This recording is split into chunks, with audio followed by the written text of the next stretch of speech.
The Transformative Justice Collective is facing yet another POFMA direction, this time the fourth correction order just this year. But here's the twist, it wasn't issued by the usual minister.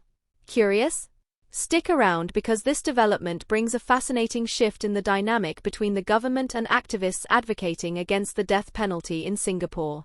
2230 brings you detailed news coverage that goes beyond the headlines. Let's break it down together.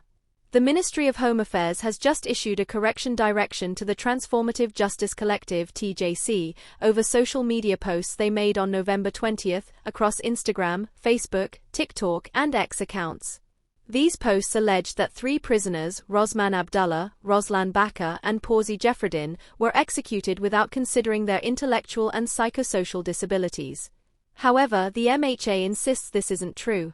The ministry claims that all claims made by these prisoners about mental disabilities were thoroughly reviewed by the courts and ultimately dismissed after considering the evidence presented. Do you think the ministry's stance is justified, or is there more to uncover here? Let us know in the comments. Interestingly, the correction direction wasn't issued by the usual Minister for Home Affairs K. Shanmugam, who has issued such orders on 20 prior occasions. Instead, it came from Josephine Teo, Singapore's Minister for Digital Development and Information and Second Minister for Home Affairs. This marks Teo's fourth correction direction, making viewers wonder, could this be signaling a shift in how the government is approaching such cases, or is it just a procedural change? We'd love to hear your thoughts. Does this change in ministers matter when it comes to decisions of this nature? Leave a comment below. The prisoners had argued about their mental conditions during post-appeal applications for resentencing, but the courts rejected their arguments.